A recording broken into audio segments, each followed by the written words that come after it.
This episode of The Startup Life is sponsored by SaveTheChildren.org. Startup Nation, Save the Children believes every child deserves a future. In the United States and around the world, they work every day to give children a healthy start in life, the opportunity to learn, and protection from harm. They deliver lasting results for millions of children, including those hardest to reach. They do whatever it takes for children every day, and in times of crisis, transforming their lives and the future we share.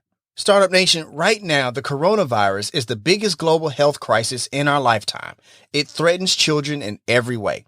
COVID-19 has already left many children without caregivers, out of school, and exposed to violence and exploitation. Child poverty is rising. With your support, we can help children in unsafe households and help support distance learning in the face of school closures. Here are some ways your support can make a difference.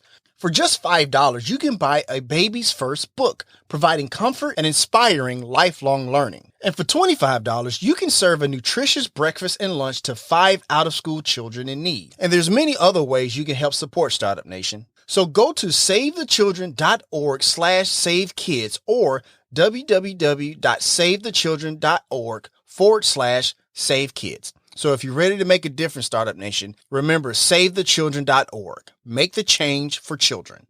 This episode of The Startup Life is tucked in nice and tight by Stein and the Stein Sleep Bracelet. Startup Nation, getting quality sleep is super important, especially for those of us as entrepreneurs. I know for me, if I don't get enough quality sleep, not only do I not perform well while working in my business or exercising, but also it really affects my mental health, and that doubt starts to creep in. And that's the last thing we want as entrepreneurs. Also, with everything going on, good quality sleep is important to repair the body and support a good immune system. And that is why, Startup Nation, I wear the Stein Sleep Bracelet. The Stein Sleep Bracelet uses natural frequency technology to reinforce our biomagnetic field to improve deep sleep, length of sleep, and overall sleep quality. This helps produce a healthier heart, regulate weight control, and help strengthen the immune system, which helps destroy bacteria and viruses. Right now, when you go to philipstein.com, use code SLEEPEZ and you will get 10% off the entire store. That's promo code SLEEP, capital E, capital Z. So if you are ready to be more productive in leading your business, go with the Stein Sleep Bracelet, proven to be natural and safe to give you a better, deeper sleep. Payoff.com sponsors this episode of The Startup Life. Startup Nation, you've tried balance transfers and budgeting, but high interest rates and unrelenting bill cycles make it almost impossible to get out of credit card debt on your own. Instead of another new savings technique, you need a clear path out of debt. And that's what a payoff loan can do. A payoff loan is a personal loan backed by member-centric credit unions designed to help you pay off your credit cards.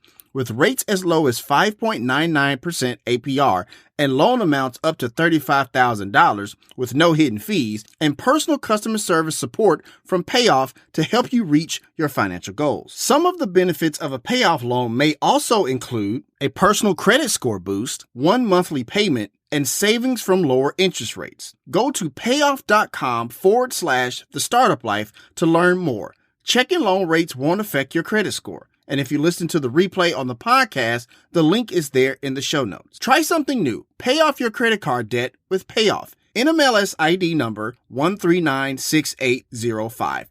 Now, all applicants may qualify.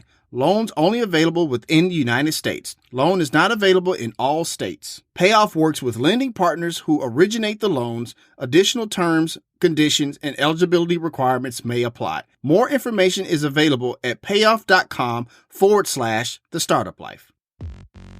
It's time to be about that life. The Startup Life. Here's your host, Dominic Lawson.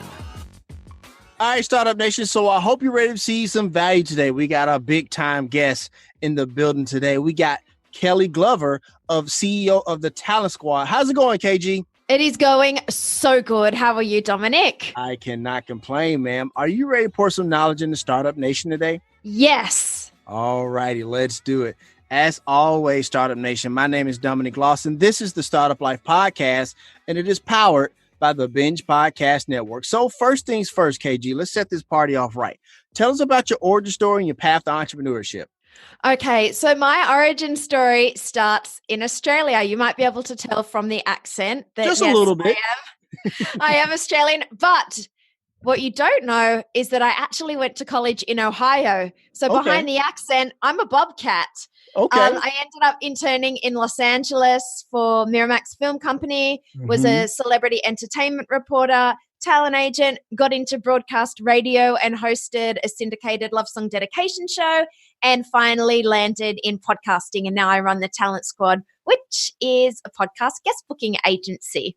Absolutely. Absolutely. And we're definitely going to dive into the Talent Squad for sure in this episode. So I want to ask you this because you talked about working for Miramax and stuff like that. One of my favorite Miramax films is Pulp Fiction, but we're not going to get it. Oh, for real? Okay.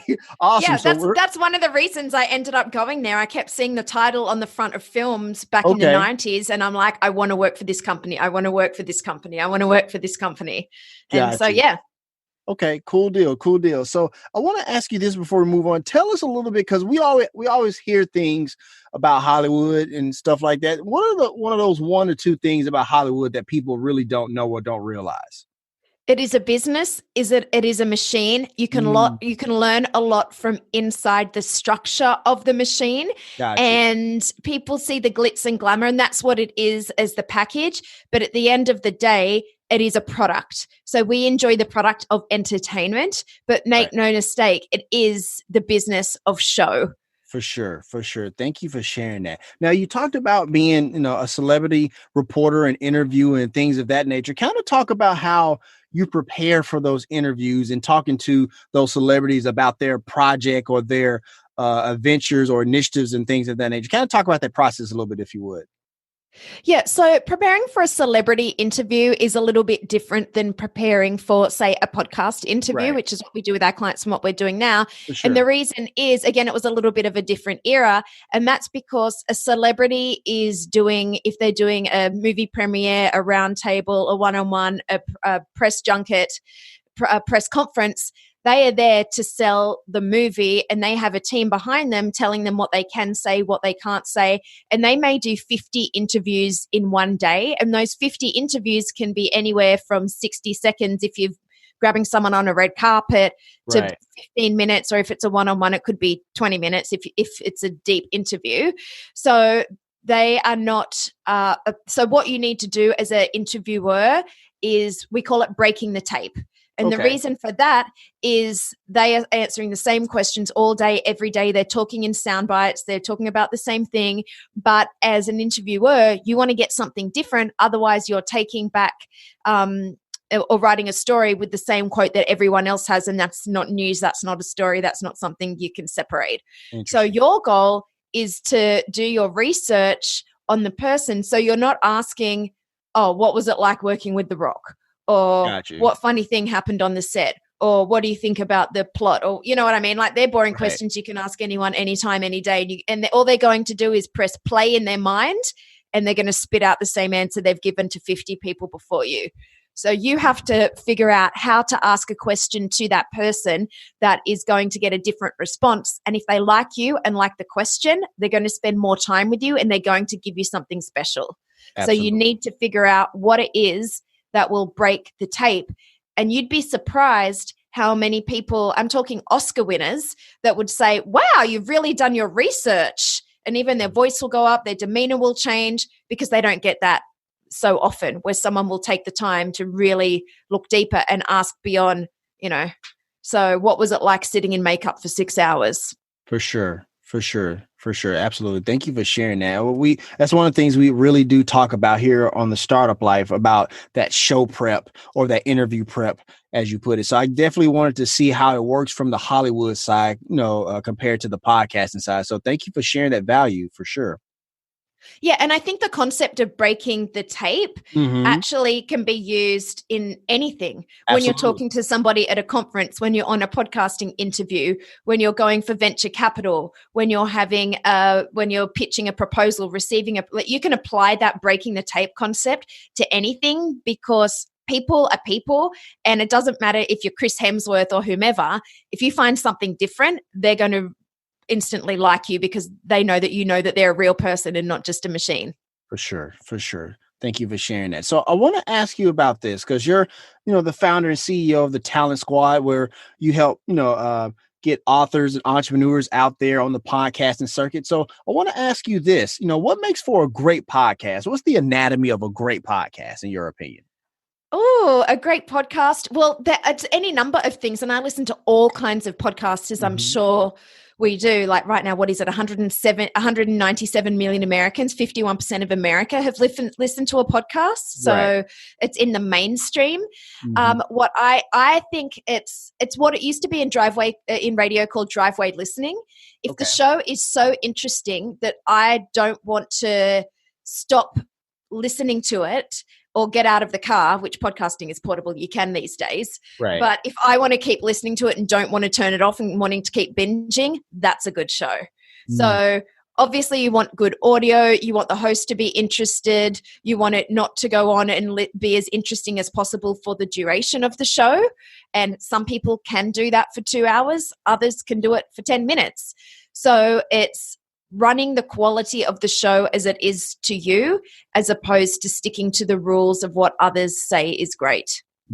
Interesting. Thank you for sharing that. So definitely finding your voice and sticking to that. And and you definitely wanted to lead to that driveway listening, as you say. So I appreciate you sharing that for sure. So I want to ask you this, because you have quite the resume when it comes to radio, podcasting, and everything else in between, because you were actually were Mamma Mia's first senior producer when Mamma Mia Startup Nation is the world's #1 podcast network for women.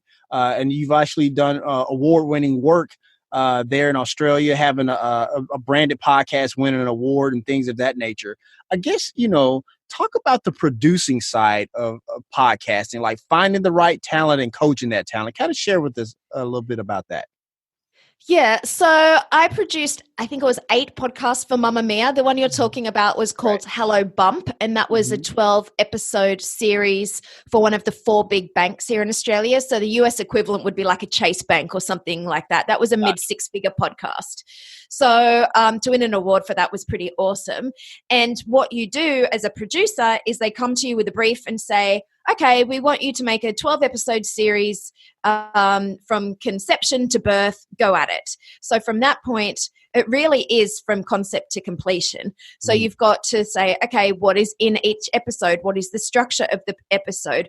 Who are the hosts? What are they like? They need to script the hosts. You need to go out and get interviews. So you need to find people to interview. You need to pre-interview them. You need to figure out what episode they're going on. You need to schedule them. So we recorded that. It was over 2 days, but I think they were maybe 8-hour days, 10-hour days back to back, and pumped out 12 episodes plus vox pops of maybe 50 people we got on the phone to get quote. So it's quite the process.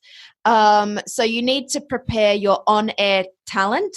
In the case of the talent that I was working with, they were professionals, so that was easy. But we also had a voiceover artist that did some segments within the show that was an ongoing serial. And then you've got the people that are calling down the line on the phone.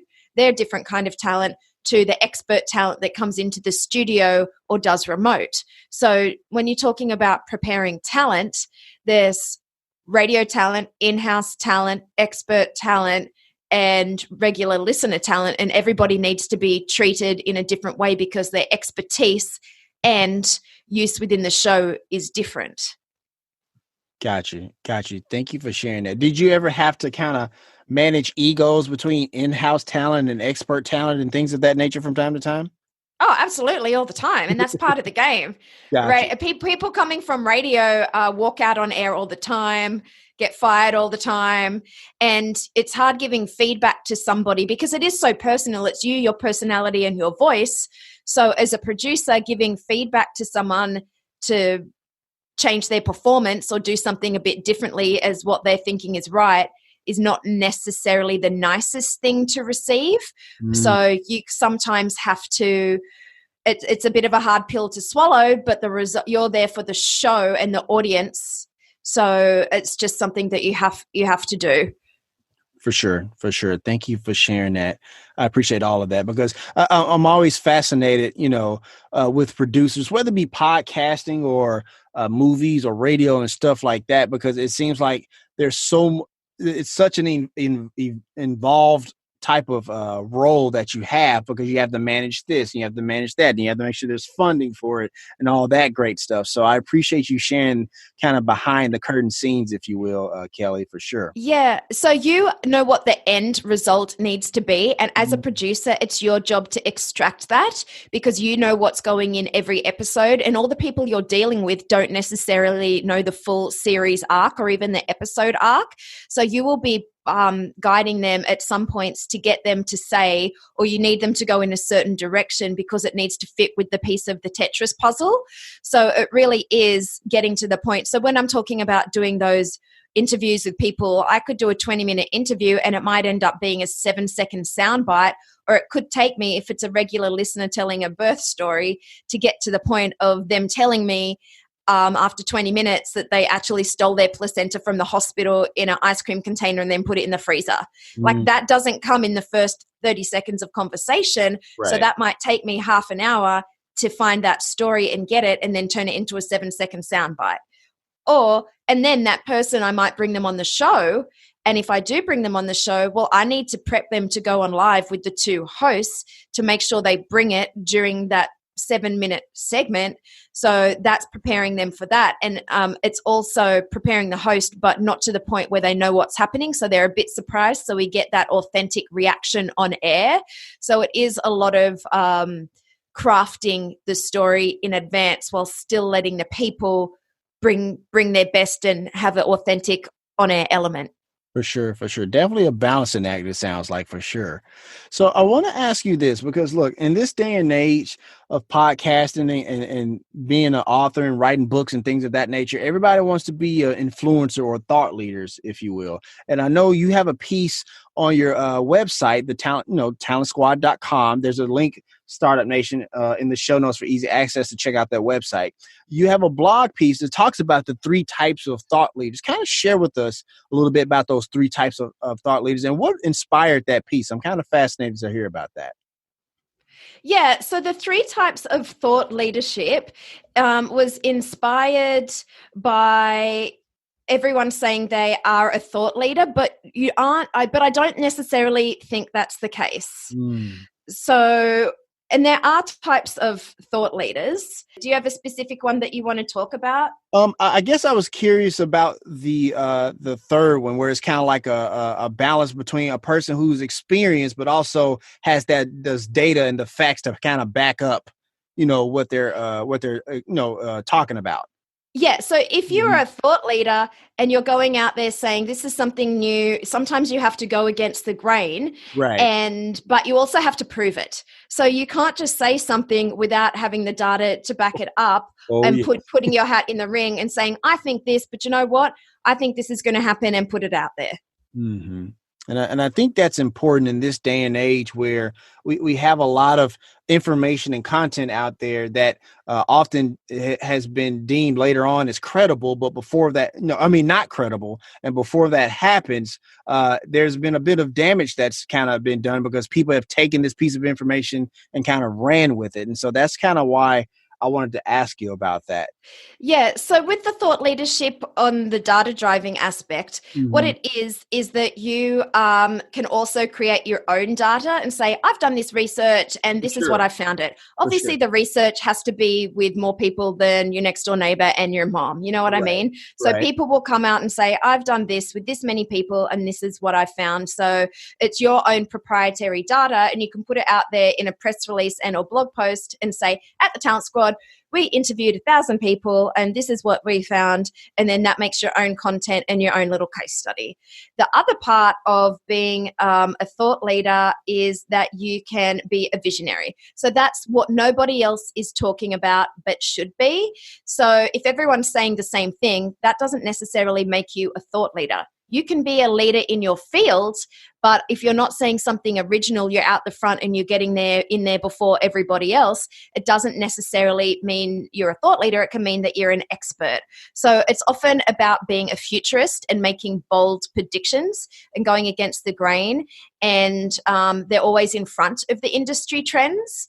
Right. So if the guys, it'll be the people that invested in what Uber, they'd be the first round of investors, as opposed to, or podcasting back in, like 2004, before I even knew that it was invented or a thing. So those are the people that are in there first, and they find the gap on what no one will do, what I will. So, and like the Airbnb guys, right? So there's that. And then there's the newsjacker, and those are the people as a thought leader that will comment on news trends as they happen. So you'll see the people in the news, on the podcasts. So they are the people that get called to comment because they are the visionary and they are the data driver. So the ones that you're talking about are the visionary, the newsjacker, and the data drivers. So often people will say, I'm a thought leader, but really they're an expert in their field, and that's fine. Like I'm not a thought leader. I don't come out with data, and I'm not investing in the first round of Uber. I might be a second or third generation in finding out about things, but I'm certainly not inventing it, and it's totally fine. There's nothing wrong with that. Right. And I'm, one of the things I hear you talk about when you talk about being a thought leader and being able to go against the grain and stuff like that, there's a certain level of risk involved, because it can kind of hurt your credibility, because, a lot of times when we put ourselves out there and whatever we say is about to happen doesn't happen, people are like, oh, well, you got it wrong. You don't know what you're talking about, which not necessarily didn't mean they don't know what they're talking about. It's just probably either not the right time, or a little bit ahead of their time, or things of that nature. So I definitely appreciate all of that you just shared with us, Kelly, for sure. Yeah, people don't get it right all the time, and it is risky being a thought leader. That's why there's few real thought leaders, and it's not everybody. But there's a job for everybody doing everything. There's a place for everything, and that's fine. For sure. Thank you for sharing that.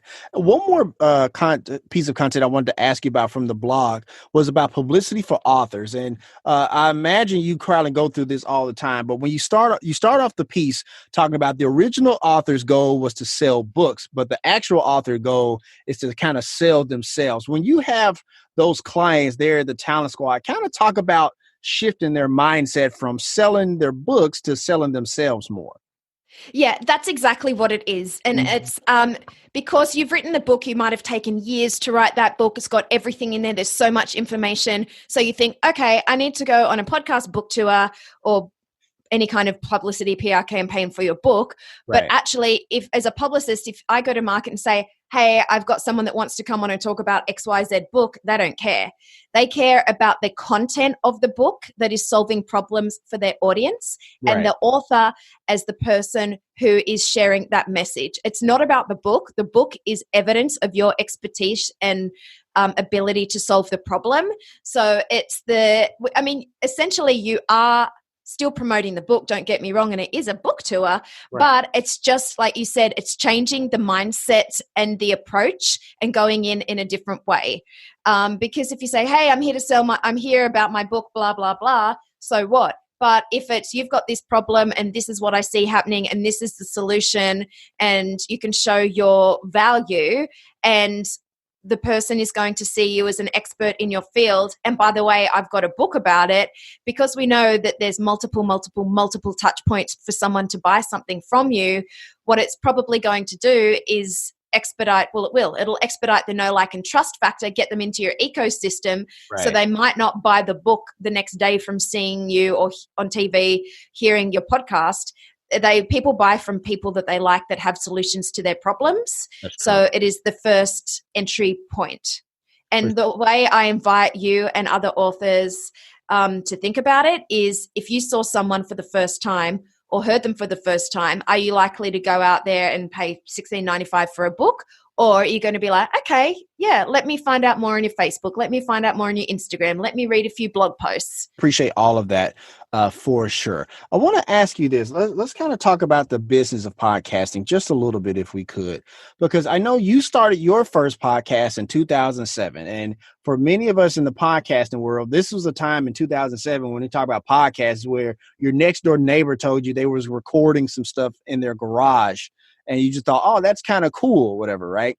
But now we're seeing podcasts where we have companies and big name celebrities with multi-million-dollar studios recording in.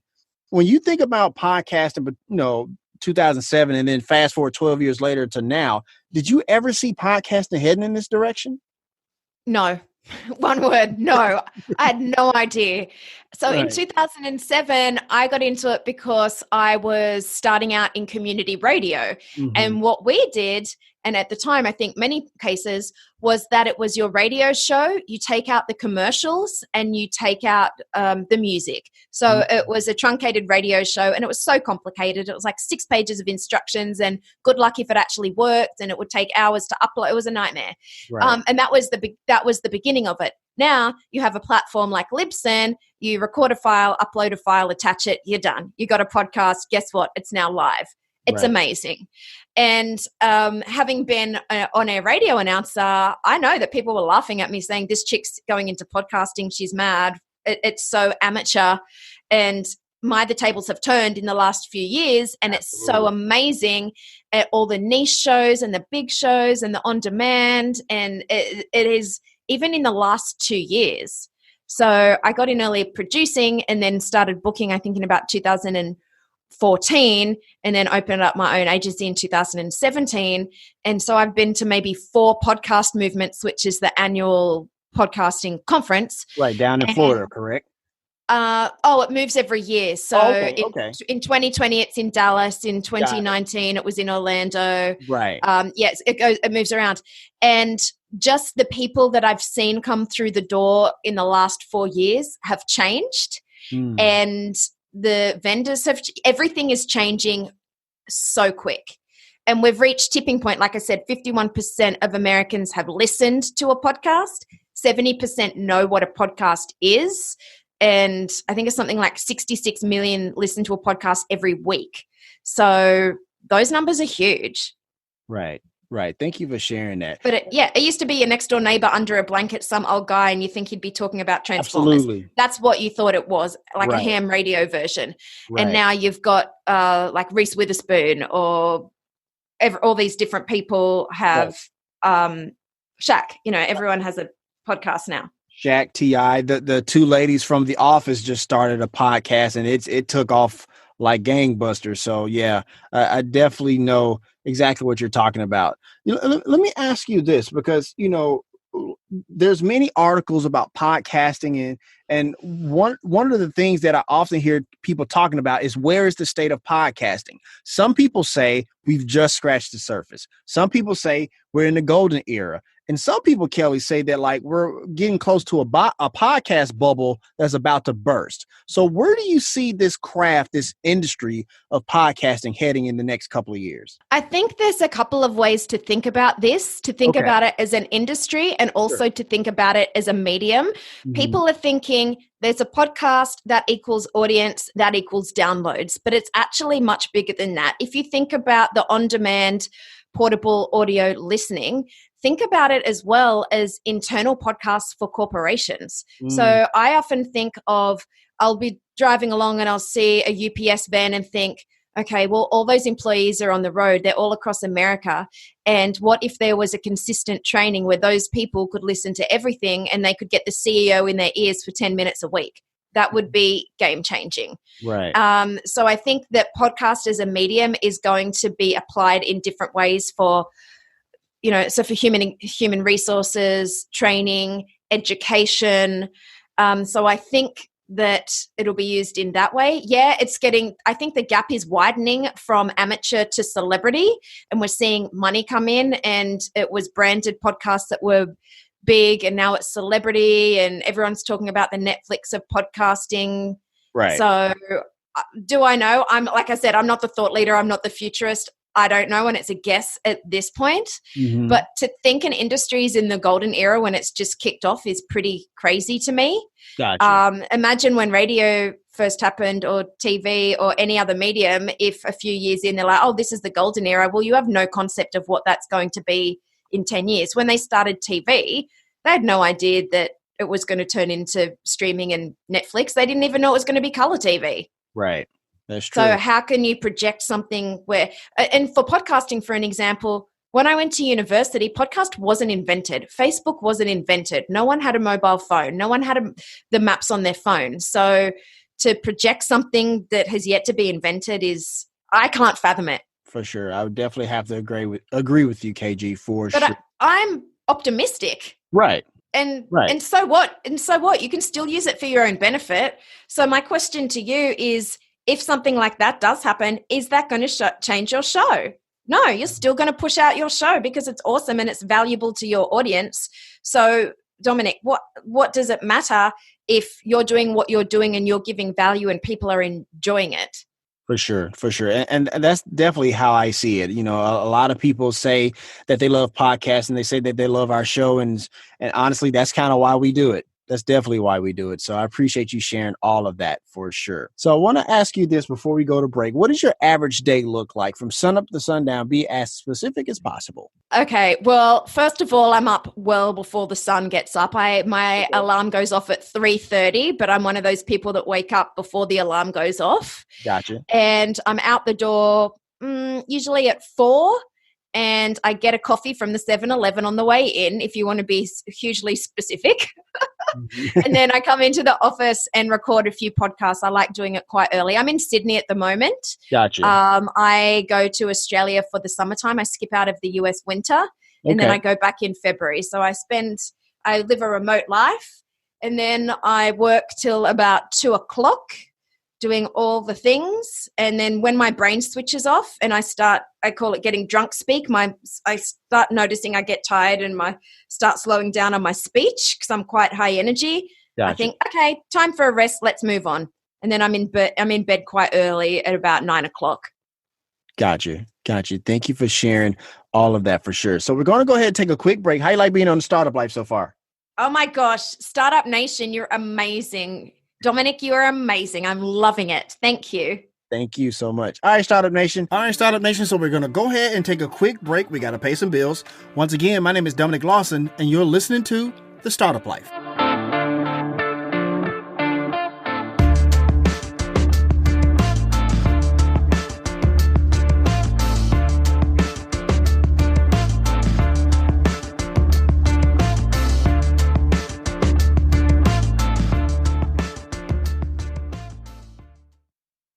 This episode of The Startup Life is tucked in nice and tight by Philip Stein and the Philip Stein Sleep Bracelet. Startup Nation, getting quality sleep is super important, especially for those of us as entrepreneurs. I know for me, if I don't get enough quality sleep, not only do I not perform well while working in my business or exercising, but also it really affects my mental health, and that doubt starts to creep in. And that's the last thing we want as entrepreneurs. Also, with everything going on, good quality sleep is important to repair the body and support a good immune system. And that is why, Startup Nation, I wear the Philip Stein Sleep Bracelet. The Philip Stein Sleep Bracelet uses natural frequency technology to reinforce our biomagnetic field to improve deep sleep, length of sleep, and overall sleep quality. This helps produce a healthier heart, regulate weight control, and help strengthen the immune system, which helps destroy bacteria and viruses. Right now, when you go to philipstein.com, use code SLEEPEZ and you will get 10% off the entire store. That's promo code SLEEP, capital E, capital Z. So if you are ready to be more productive in leading your business, go with the Philip Stein Sleep Bracelet, proven to be natural and safe to give you a better, deeper sleep. This episode of The Startup Life is brought to you by the Risk Management Society.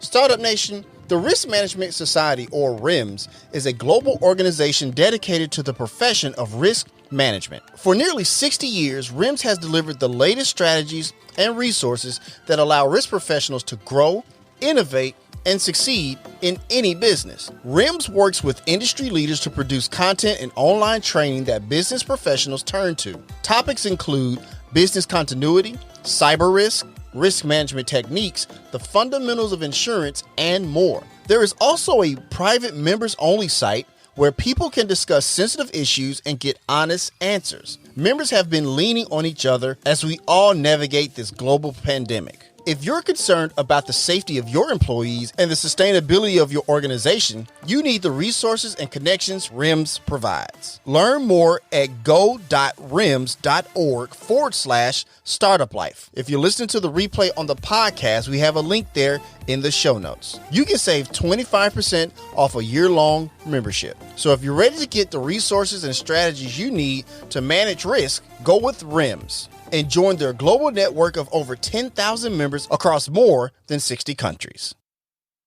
Support for the Startup Life is brought to you by Manscape, who is the best in men's below-the-belt grooming. Startup Nation, personal grooming is super important, not only from a hygiene standpoint, but also from a confidence one as well. And that is why you need to have a tight haircut and, well, a nice groomed undercarriage as well. And when doing that, you don't want to use the same razor, do you? That's just absurd. And this is why our friends at Manscaped have given you another option. Introducing the all-new Lawnmower 3.0 by Manscaped. This lightweight and waterproof razor features precision engineered blades for safe trimming in sensitive areas and a 7,000 RPM motor with quiet stroke technology. Ladies, Father's Day is just around the corner, and this will make a perfect gift for that guy on the go. Use code The Startup Life in all caps for 20% off and free shipping on your brand new Lawnmower 3.0 at manscaped.com. We have a link there in the show notes for easy access if you listen to the replay on the podcast. And while you're there, be sure to check out all the other products from manscaped.com as well. So for proper manscaping without the fear of hurting anything, go with Manscaped. Trust me, your family of jewels will thank you. All right, Startup Nation, welcome back as we continue our conversation with today's guest here on The Startup Life. Kelly, if you would please, ma'am, tell us all about the Talent Squad and the work you guys do there. Sure. The Talent Squad, we are a podcast guest booking agency and we book podcast tours for entrepreneurs. So we look at it as the speaking gig you can do without leaving the house. And it's all about niche audiences and highly engaged, building relationships with the hosts and the relationships with the audience. And it's your opportunity to be the star and get that credibility in your own specific area of expertise. I hear that. Thank you for sharing that. So take me back to the first day of launch of the Talent Squad. I'm actually on your Facebook profile right now looking at a picture of what I think is you, and I believe is Rebecca, one of your team members at the Talent Squad, like, you know, with a table set up and a booth set up in an event. Could have even been podcast moving, but kind of tell us about that launch day for Talent Squad and what led up to that.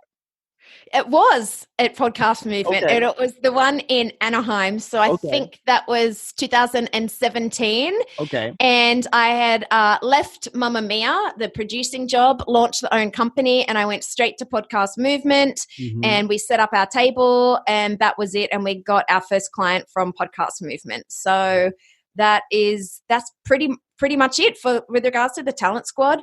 I dived in. However, I'd done 18 years it was 18 at this point. I'm not maybe 16 at that point, in media, preparing for that moment. Right. And worked at Miramax and done the celebrity interviews and been to radio school and been a talent agent and done, you know what I mean? Right. So it is diving in, but diving in with 16 years of prep at that point. I hear that. And I am a firm believer that, you know, all of your life experiences, all the things that you've experienced in life and things of that nature really does kind of, you know, groom you and hone you, your talent and your craft to that one thing you're supposed to be doing. And it sounds like that's what all of your life experience has done for you to launch Talent Squad. Oh, thousands and thousands of mistakes have gone into the moment of that launch. And since then, thousands of mistakes and learning in the last few years up until now. So I think that's the benefit that anybody gets with working with another business is they've made all the mistakes so you don't have to. Right. Thank you for sharing. And that's in anything. That's why I go to an accountant. I don't want to teach myself. They've done a finance degree and they know all the things and they can whip it out. And that's what they do day in, day out. So let me ask you this, you know, tell us about the services that the Talent Squad provides and what does an ideal client look like for you?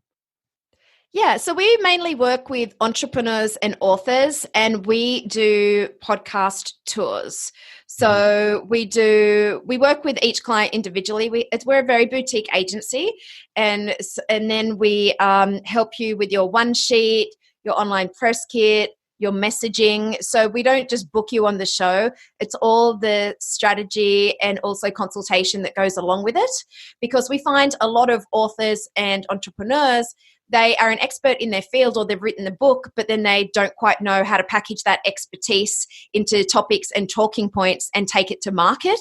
And also, because we've booked thousands of interviews, we know what shows, we talk to shows all the time, we know what they're looking for, we know where the gaps are, and we know what back catalogues are. So we do all the busy work and pitch and get clients booked so they can just show up and do the interview as opposed to putting in the hours of beforehand. So if somebody does not have the budget to work with an agency, you absolutely can do it yourself. It's just the time and the legwork that goes into it, and just making sure that you have all the pitch assets and everything in place before you send that pitch. Otherwise, if you don't, it will actually harm your brand if you're misfiring pitches to inappropriate shows or the level you're not at, or for whatever reason. So I just suggest that, you make sure that you're ready to pitch and have everything in place and do it in a professional way. So yeah, we do it on podcast tour basis. For sure. And Startup Nation, if that's something you're interested in and you're looking to be a thought leader or an influencer and you want to get your message out there, make sure you contact the Talent Squad. We have a link there in the show notes for easy access to kind of get you started on your way. So Kelly, let me ask you this. Let's say I have a book and I want to go on a podcast tour. Take me to the process from the time I contact the Talent Squad up until I get booked to my very first podcast. Right. So the first thing that I would say, Dominic, is we need to think about your timing. Okay. A lot of people come to us and say, hey, I've got my book coming out on Monday and I want to be on 20 podcasts, and can we do that? And I want to be on there on Monday when the book comes out. Gotcha. To which I say, let me get the keys to my time machine and pop in there and let's go back 6 months. Gotcha.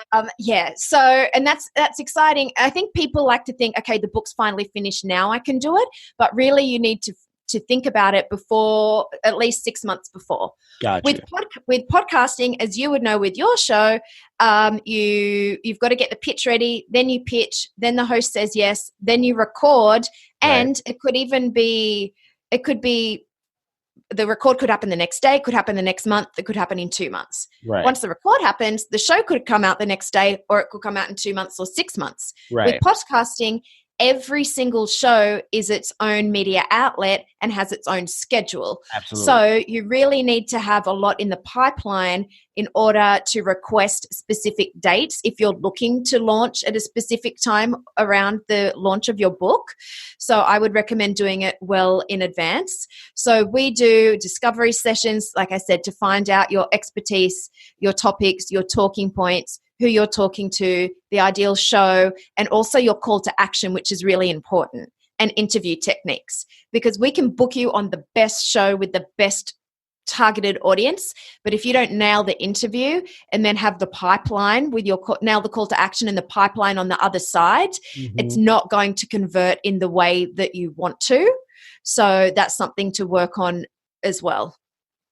Gotcha.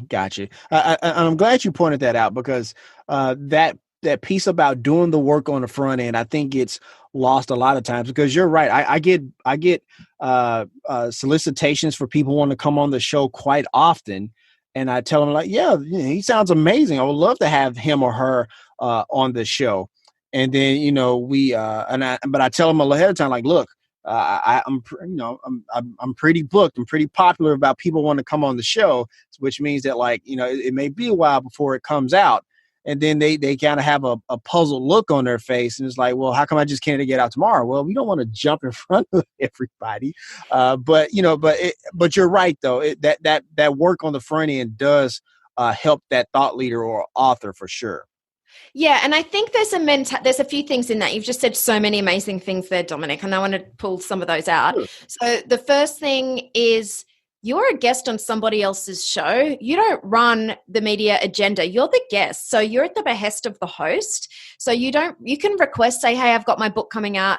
Is it possible to do that? But you also have to have the respect and show up well in advance and not request that on Tuesday or whenever it is. Right. The other thing is, a lot of mentality these days are done is better than perfect. And I completely understand that on so many levels. However, when you send a pitch, it is not the case, because you only have one chance. So you don't want to send out a half-baked pitch the one sheet doesn't look great or your website doesn't look great. Like, you need to be ready in case the opposite happens and you say, okay, yep, you can come on Startup Nation. Let's record tonight. Someone's dropped out and then it needs to go out tomorrow. Right. So you need to be ready with every single element so you can nail that interview. The other thing, Dominic, is what have you found with people pitching you that you like and dislike, because you must get pitched all the time. So what's the insider on your specific to you? What have you seen? And, I think, for sure. I think what I've seen, I think if it's something like unique, and I think it kind of goes back to what you were saying about breaking the tape.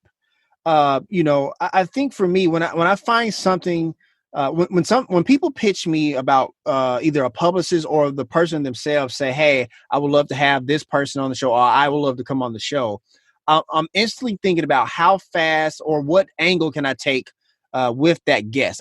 Anytime anybody asks me to come on the show, I'm already thinking about show prep immediately. Like thinking about what angle to take here, what angle to take there. And then from there, I decide like, okay, yes, I would love to have you on the show.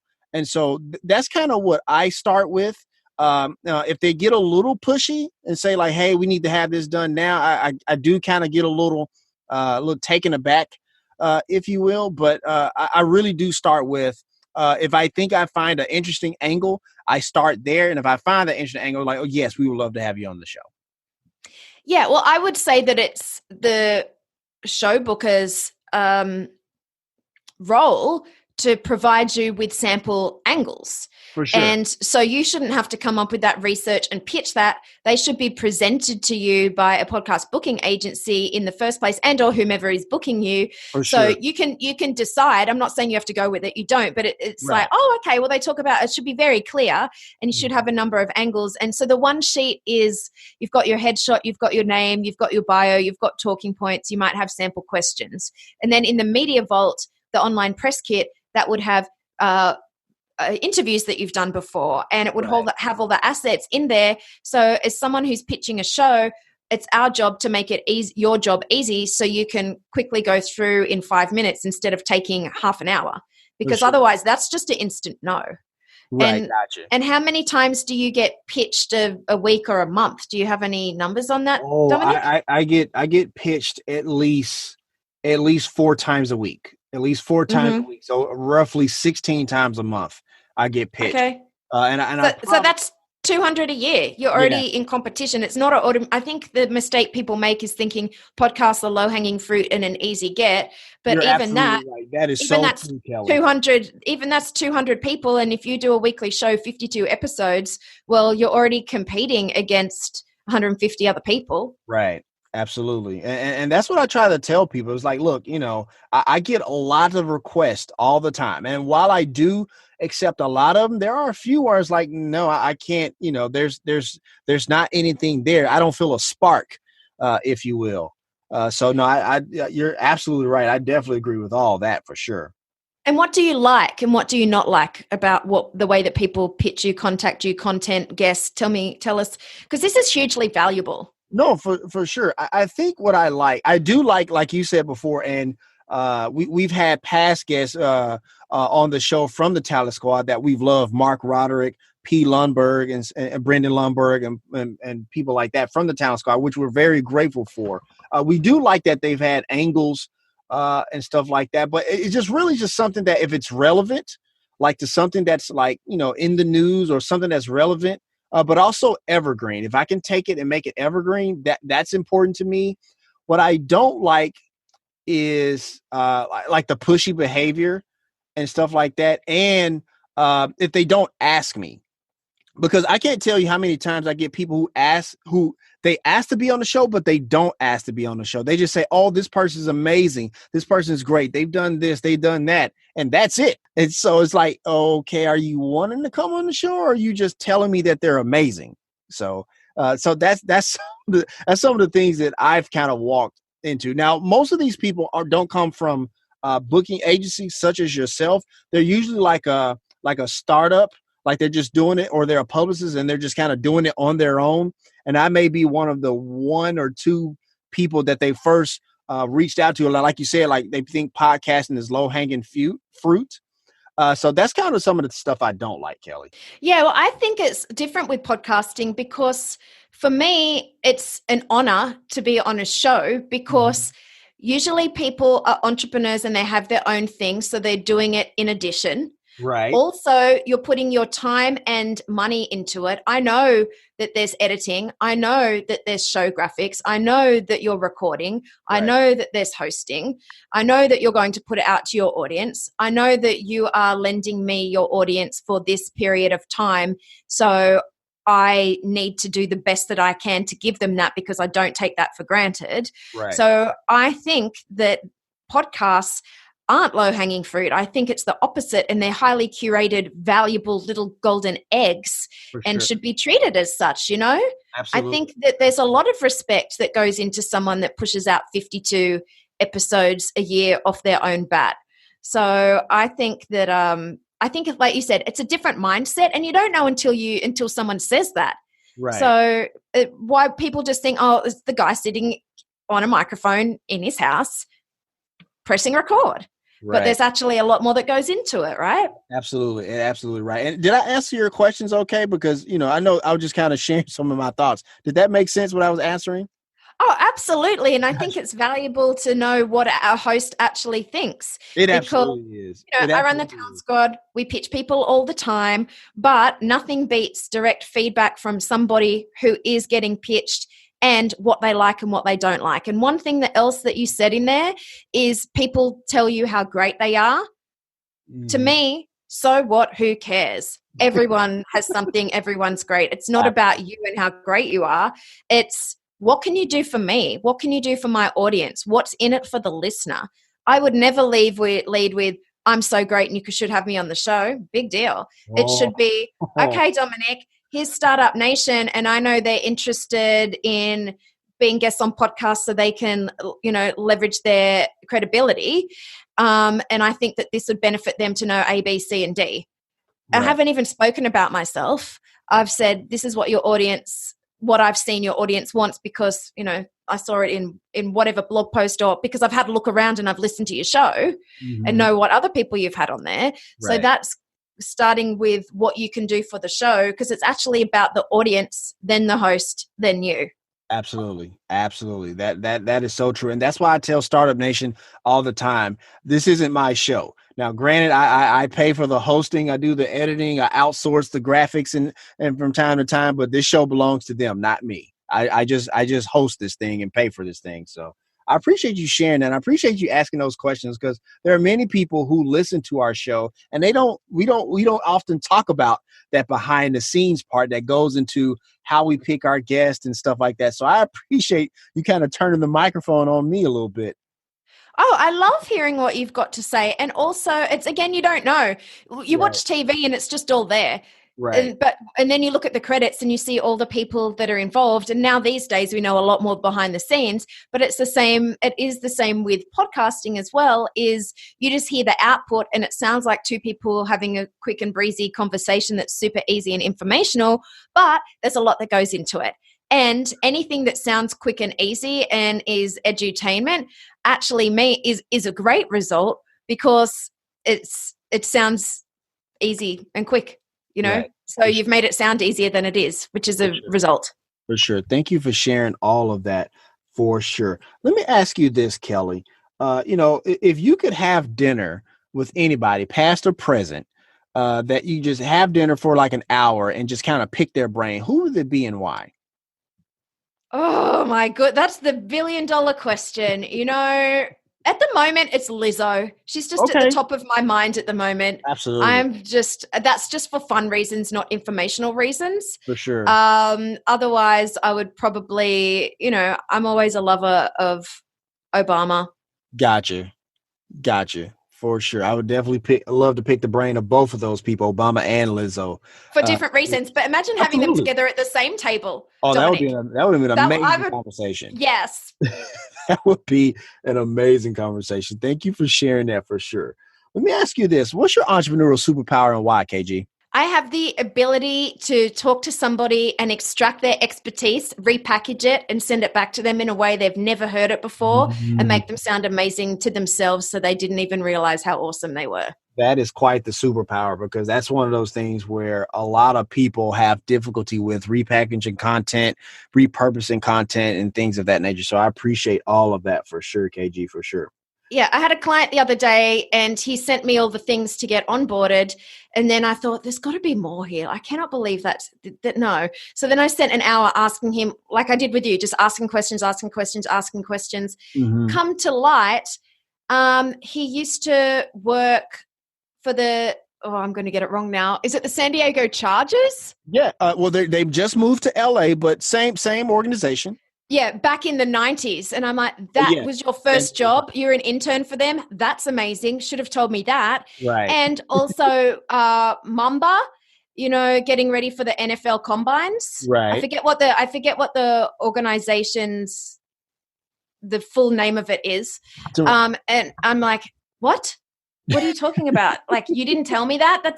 So he did, oh yeah, I did this and I did that and I did all these things. And I couldn't believe that he hadn't told me that, because he didn't think it was a big deal in his career, but it is some of the most interesting stuff ever. And I can absolutely take that to market. That sounds like a conversation with me and my wife. We've been married for years now. And so I'll just say something out of the blue. She'll be like, wait, what? What was that? Hold on, go back. We've never talked about that. So yeah. Okay. If that's your wife and she's finding out all this amazing stuff, that's next level unbelievable. I can't even believe that. Well, I think it's like you said with the gentleman. It's like, I didn't think it was that big a deal, but I guess it is. Okay. So I'm even going to just go through some of it now, because some of it was, I just could not, it was thing after thing after thing. And that's the thing. No one thinks it's a big deal, but until you say it out loud, right. San Diego Chargers. I was right with that one. Yes. And also the San Diego Padres, right? So, yes, and he was there when they went to the World Series, and they've only done that one time. That's a big deal. Right. Worked with Callaway Golf Clubs. Huge deal. Oh, General Motors. Big deal. Yeah. So amazing deals. Yeah. so those, sometimes you don't realize what's interesting in yourself. For sure. And it does take somebody from the outside to kind of see that. For sure. Thank you for sharing all of that, for sure. And before I ask the last question, I just want to say, KG, thank you so much for coming on the Startup Life podcast, powered by the Binge Podcast Network. I think we had an amazing conversation, from sharing your thoughts on podcasting to the behind the scenes look about, what goes into picking a great guest and stuff for podcasting, but also how to be a thought leader in the different ways to do that. So I appreciate that. So I'm actually going to turn the microphone over to you, because there's an entrepreneur out there who's looking to either start their company and they're a little bit afraid, or they feel stuck to move forward. Tell them some words of motivation. Tell them to keep moving forward, KG.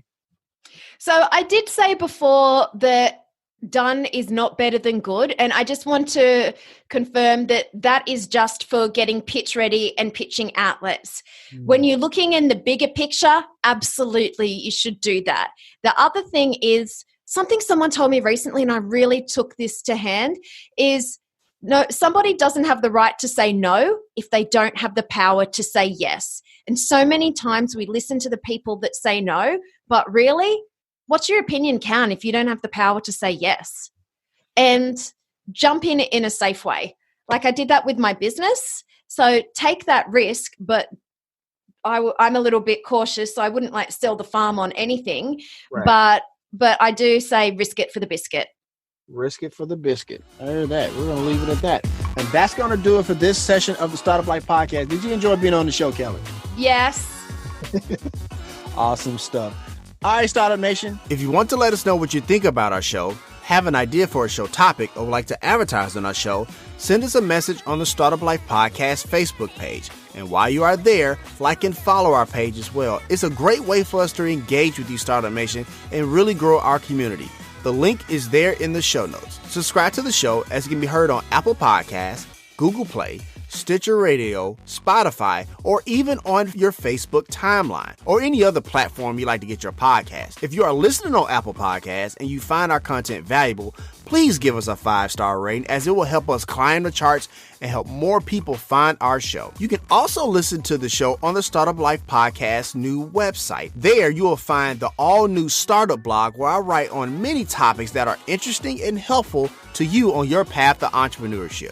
And hey, if you have an idea, be about that life, the Startup Life.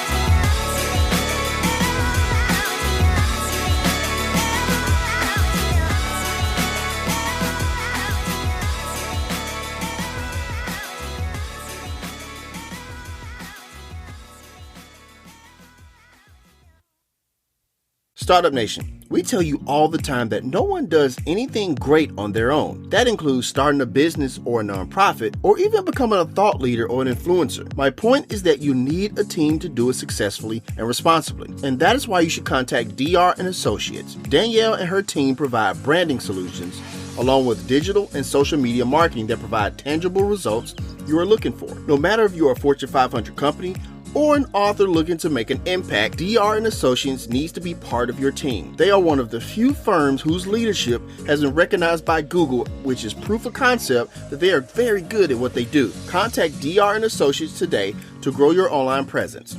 The number is 615-933-3681, or you can visit their website at drandassociates.com. Also, make sure you follow their Facebook page as well. DR & Associates, providing real clients with real results. Startup Nation, do you have friends and loved ones that you want to do something nice for, but maybe they live in the next city, the next state, or even halfway around the world? Well, I have a solution for you. Koya is the new and best way to let your friends and family know you're thinking of them. Choose a friend, record a message, and hide it in a location that they are likely to visit, and give them a clue. When they arrive, your message will instantly appear. You can even send them a gift. Best of all, the app is completely free. Get Koya.com to download it now. That's KETKOYA.com. Or check the link in the show notes. Koya, show you care when you can't be there.